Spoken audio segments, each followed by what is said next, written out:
الحمد لله وكفى وسلام على عباده الذين اصطفى أما بعد فأعوذ بالله من الشيطان الرجيم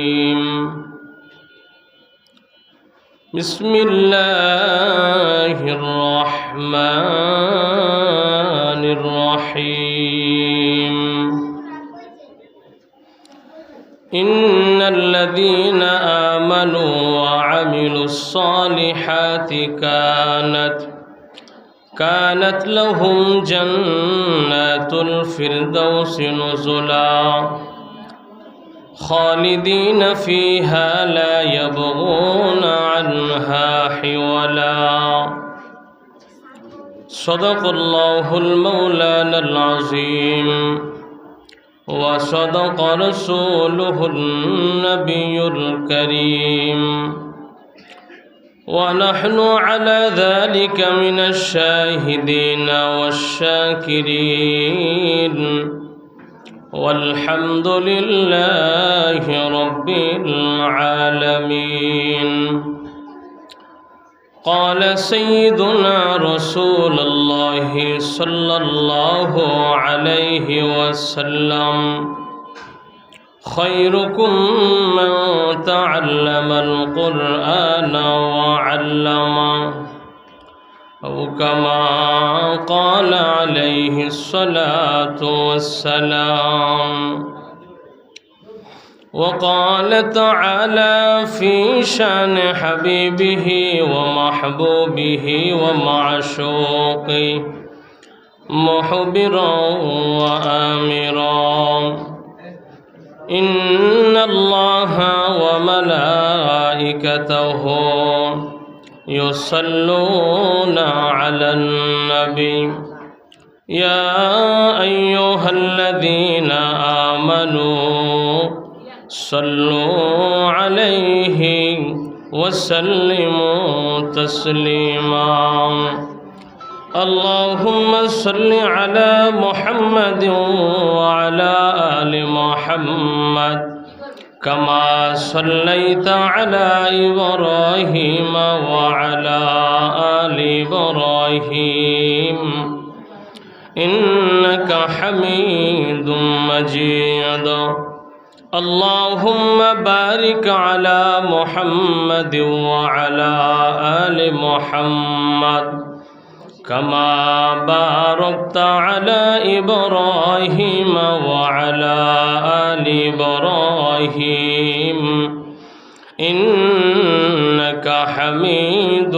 مجيد بلغ العلا بكماله كشف الدجى بجماله حسنت جميع خصاله صلوا عليه وآله بلغ العلا بكماله كشف الدجى بجماله حسنت جميع خصاله صلوا عليه وآله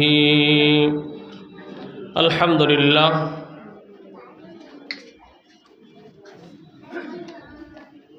মাদ্রাসায়ে Medina কাশপুরের উদ্যোগে আয়োজিত বার্ষিক ওয়াজ ও দোয়ার মাহফিলের সম্মানিত সদর সভাপতি প্রধান আকর্ষণ পীরে কামেল আলহাজ হযরত মাওলানা মুহাম্মদ আবুল হাসান আনসারী দামাত বরকাতুহুল আলিয়া পীর সাহেব টেকেরহাট দিগরে বুজুর্গ উলামায়ে কেরাম মুরব্বিয়ানে আযম আমার সমবয়সী যুবক বন্ধুগণ স্নেহের ছোট ভাই পর্দার আড়ালে অবস্থানরত পর্দানিশীন আবেদা জাহেদা খালেসা মুমিনা আমার মা ও বোনেরা মহান রব্বুল আলামিনের দরবারে অসংখ্য অগণিত শুকর যে আল্লাহ রব্বুল আলামিন আমাদেরকে দুনিয়াবি সমস্ত ঝামেলা থেকে ফারেক করে বহু মায়ের বহু সন্তানকে আপন হয়ে জুড়ে মিলি একই সামিয়ানার নিচে জান্নাতের বাগানে উলামায়ে কেরামের মজলিসে আল্লাহ পাকের আশিকিন জাকিরিন মুহিব্বিনদের মজলিস যে মনিব আমাদেরকে আসার বসার তৌফিক দান করেছেন সেই মহা মালিকের দরবারে মালিকের গোলাম হিসাবে মুসলমান হিসাবে ইমানের আওয়াজকে উঁচু করে মুখ ভরে বুক ভরে জবান খোলে সবটুকুন আবেগ ও ভালোবাসাকে উজাড় করে অন্তরস্থল থেকে কালিমাতু শুকর আদায় করি পড়ি আলহামদুলিল্লাহ। লক্ষ কোটি দরুদ ও সালাম বিশ্ব মানবতার কান্ডারি মুক্তির দিশারি রহমতে আলম নবী সৈয়দুল মুরসালিন খাতামুন নবিয়িন হযরত মুহাম্মদ মুস্তাফা সকলে পড়ি সাল্লাল্লাহু আলাইহি ওয়াসাল্লাম। সর্বোপরি শুকর যে মহামালিক আমাদেরকে মানুষ বানিয়েছেন, যিনি আমাদেরকে আশরাফুল মাখলুকাত সৃষ্টি জগতের ভিতরে শ্রেষ্ঠ মাখলুক ইনসান তথা মানুষ বানিয়েছেন, যে মালিক আমাদেরকে অসংখ্য অগণিত অফুরন্ত নিয়ামতের ভিতরে ডুবে রেখেছেন, যার অতীব দয়া ও মায়ার মাধ্যমে আমরা বেঁচে আছি।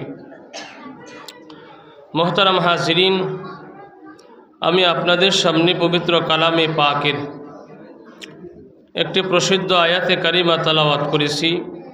বিশ্ব নবী সরকারে দো আলম নবী মুহাম্মদ আরবি সাল্লাল্লাহু আলাইহি ওয়াসাল্লামের অসংখ্য অগণিত হাদিস থেকে অতীব প্রসিদ্ধ এক টুকরা হাদিস পাঠ করেছি। আল্লাহ রব্বুল আলামিন আমাদের সকলকে আয়াত এবং হাদিসের পরিপূর্ণ নূর দান করুক, বলুন আমিন। আয়াত এবং হাদিসের আলোয় আমাদের জীবনকে আলোকিত করার তৌফিক দান করুন, সকলে বলেন আমিন। মোহতারাম হাজিরিন, আল্লাহ রব্বুল আলামিন আমাদেরকে দুনিয়াতে পাঠাইছেন। আমরা যারা মানুষ, আমাদের মূল বাড়ি হলো জান্নাত। জান্নাত থেকে আমাদেরকে আল্লাহ তাআলা দুনিয়াতে পাঠাইছেন। আবার আমরা জান্নাতেই যাব। কারণ হলো সকালে কোনো মানুষ যখন তার বাড়ি থেকে বের হয়, সন্ধ্যাবেলা আবার যেখানেই থাকুক না কেন সে আবার ফিরে তার বাড়িতে আসে। কথা বলেন ঠিক না বেঠিক? তো আল্লাহ তাআলা মানব জাতির বানানোর পহেলা শুরুতে আল্লাহ তাআলা আমাদেরকে জান্নাত থেকে দুনিয়াতে পাঠাইছেন। আবার বিদায়ের বেলা যখন সন্ধ্যা হবে তখন আমরা আবার ফিরে আমাদের সেই বাড়ি জান্নাতেই যাব। তো দুনিয়াতে আল্লাহ তাআলা কিছু সময়ের জন্য, কিছু দিনের জন্য, কিছু ওয়াক্তের জন্যে আমাদেরকে আল্লাহ তাআলা দুনিয়াতে পাঠাইছেন।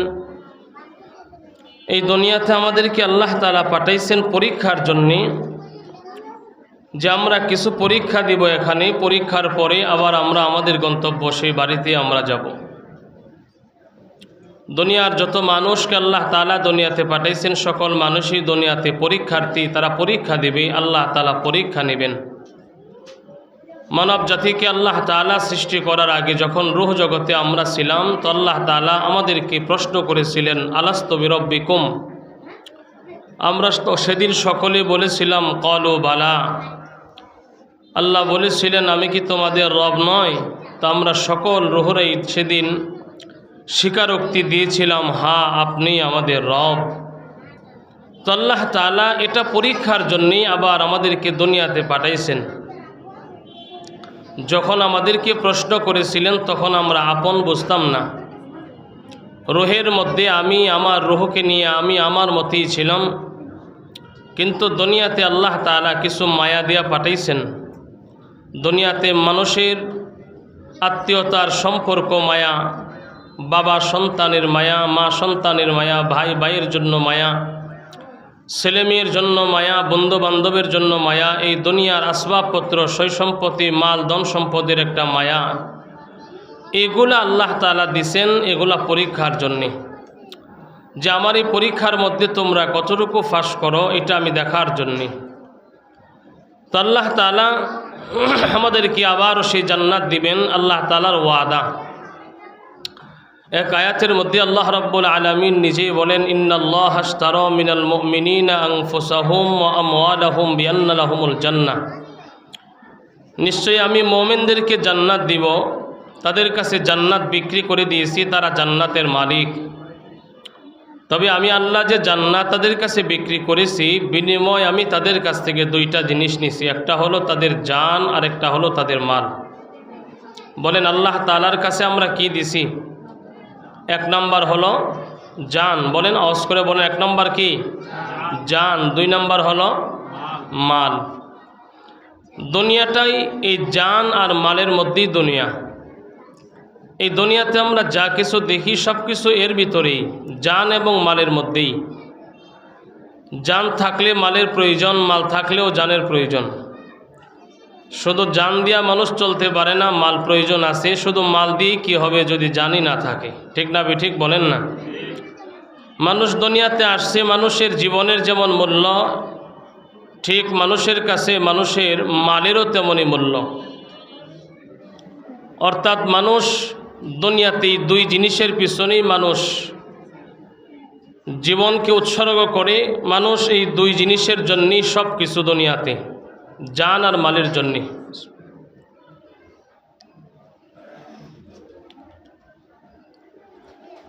তো আল্লাহ তাআলা আমাদেরকে দুনিয়াতে পাঠাইছেন, জান এবং মাল এটা আল্লাহ পাকের দেওয়া। কার দেওয়া বলেন? আমাদের এই জীবনটা কার দেওয়া? আওয়াজ করে বলেন, কার দেওয়া? আমাদের এই মাল ধন সম্পদ যা আছে এগুলা কার দেওয়া? এগুলাও আল্লাহর দেওয়া। কিন্তু আল্লাহ তাআলা দিছেন, আমাদেরকে মালিক বানায়া দিছেন। এখন এইগুলার বিনিময়ে আবার আমাদেরকে জান্নাতও খরিদ করা লাগবে। এজন্য তেলাওয়াতকৃত আয়াতেও আল্লাহ তাআলা বলছেন, ইন্নাল্লাযীনা আমানু ওয়া আমিলুস সালিহাত কানাত লাহুম জান্নাতুল ফিরদাউসি নুজুলা। নিশ্চয়ই আমি মুমিন বিশ্বাসীদেরকে জান্নাত দিব, ওরা জান্নাতের মেহমান হবে যদি এরা দুইটা শর্ত পুরা করে। একটা হলো ঈমান আর একটা হলো নেক আমল। একটা হলো ঈমানের শর্ত আর একটা হলো আমলের শর্ত। ঈমানটা আল্লাহ পাকের উপরে বিশ্বাস স্থাপন করা, আপনার আমার সিনার মধ্যে ঈমানকে বসানো। আপনার আমার এই সিনা, এই বুক, এটা একটা জমিন। এই জমিনে আল্লাহ নামের বীজ বপন করা, এখানে আল্লাহ পাককে জায়গা দেওয়া। এই জমিনের মধ্যে অনেক আগাছা জন্মাবে, এই আগাছা পরিষ্কার করা, আল্লাহ তাআলার ঈমানের বীজ বপন করা, আল্লাহ তাআলাকে সিনার মধ্যে জায়গা দেওয়া। আমাদের সকলের মালিক হলেন আল্লাহ। এজন্য মুসলমানদের কালিমা হলো লা ইলাহা, বলেন না, লা ইলাহা ইল্লাল্লাহ মুহাম্মাদুর রাসূলুল্লাহ। নাই কোনো মাবুদ আল্লাহ ছাড়া, এবং মুহাম্মদ সাল্লাল্লাহু আলাইহি ওয়াসাল্লাম আল্লাহ পাকের প্রেরিত রসুল এবং বান্দা। এই কথাকে স্বীকার করা, জবানে বলা লা ইলাহা ইল্লাল্লাহ। ইকরার বিল লিসান, জবান দিয়া বলা যে না, আল্লাহ ছাড়া কোনো মাবুদ নাই। জবান দিয়া কি বলা বলেন? আল্লাহ ছাড়া কোনো আছে নাকি? আল্লাহ ছাড়া কোনো মাবুদ নাই, আল্লাহ ছাড়া কোনো মাশুক নাই, আল্লাহ ছাড়া কোনো ইলাহ নাই। এই কথা জবান দিয়া বিশ্বাস কর, জবান দিয়া বলা, উচ্চারণ করা লা ইলাহা ইল্লাল্লাহ।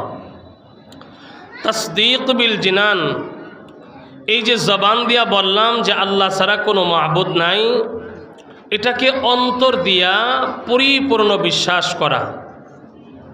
অন্তর দিয়া এটা পরিপূর্ণ বিশ্বাস করা, 100%, 100% বিশ্বাস করা। আমার জবানের কথার সাথে আমার বিশ্বাস যেন মিল হয়। তাই অন্তর দিয়া পরিপূর্ণ বিশ্বাস করা যে আল্লাহ ছাড়া কোনো মাবুদ নাই। আমাল বিল আরকান, এই যে আমি জবান দিয়া বললাম, এই যে আমি অন্তর দিয়া বিশ্বাস করলাম, এটাকে কাজে কর্মে বাস্তবায়ন করা। কাজে কর্মে কি করা বলেন? বাস্তবায়ন করা। আমাল বিল আরকান, আমার জীবনের প্রতিটা কাজে, আমার জীবনের প্রতিটা ক্ষেত্রে এটাকে বাস্তবায়ন করা। আমাল বিল আরকান, এই কথাটাকে অন্তর দ্বারা যেমন বিশ্বাস করব, কাজে কর্মে এমন বাস্তবায়ন করা। এই তিনটার সমন্বয় যখন হবে তখন একজন মানুষ পরিপূর্ণ ঈমানদার হবে। এই তিনটা জিনিসের সমন্বয়ে পরিপূর্ণ ইমানদার হওয়া যায়। ইকরার বিল লিসান, তসদিক বিল জিনান, আমাল বিল আরকান।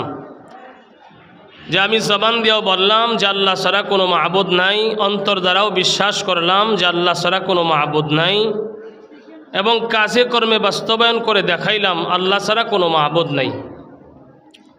এই তিনটা কথার সমন্বয় যখন হবে তখন হবে ইমান। আর আল্লাহ তাআলা এমন একটা নিখুঁত ইমান চায়। জান্নাত পাইতে গেলে এমন একটা নিখুঁত ইমান আল্লাহ পাককে দিতে হবে।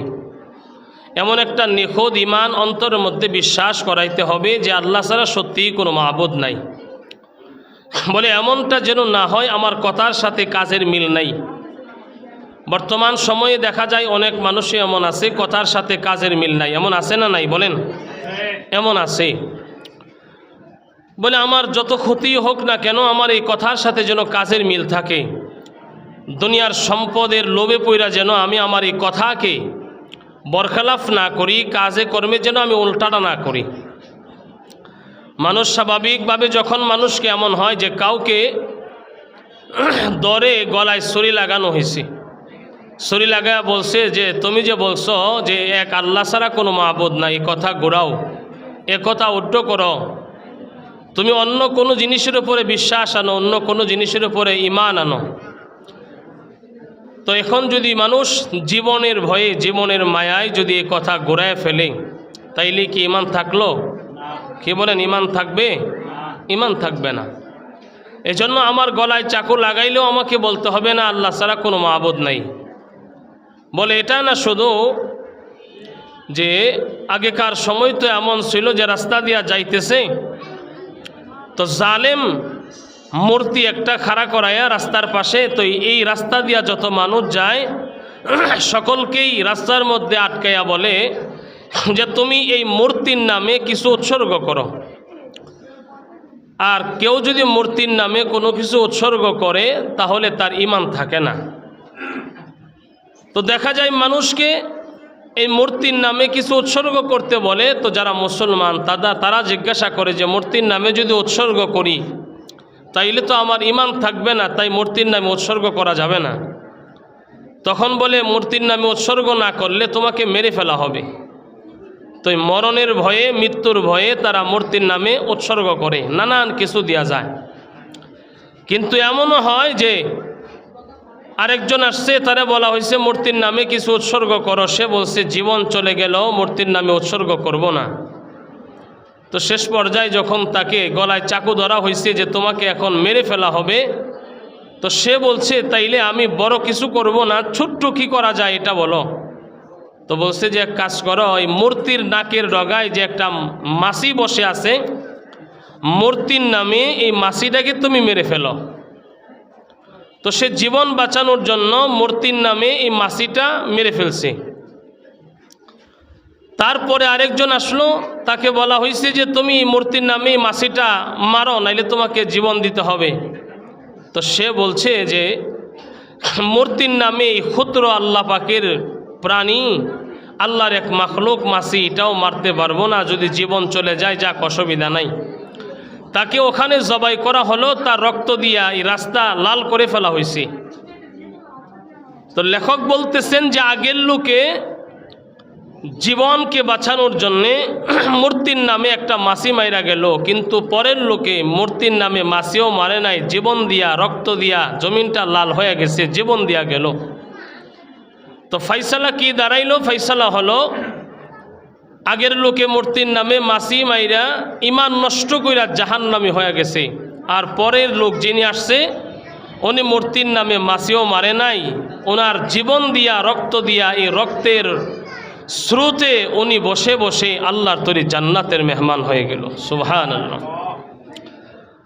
কারণ সামান্যটুকু শিরকও করে নাই, ঈমানের মধ্যে সামান্যটুকু ভেজালও করে নাই। তো আল্লাহ তাআলা এমন সাচ্চা একটা ঈমান চাই, সাচ্চা ঈমান, যে ঈমানের মধ্যে শিরকের কোনো গন্ধ থাকবে না, এমন ঈমান যদি কেউ অর্জন করতে পারে তো আল্লাহ রসুল বলেন বেশক ওই মানুষটা আল্লাহর তৈরি জান্নাতের মেহমান হয়ে গেছে। বলেন সুবহানাল্লাহ। এই জন্য আল্লাহ তাআলা বলতেছেন ইন্নাল্লাযীনা আমানু ওয়া আমিলুস সালিহাত, কানাত লাহুম জান্নাতুল ফিরদাউস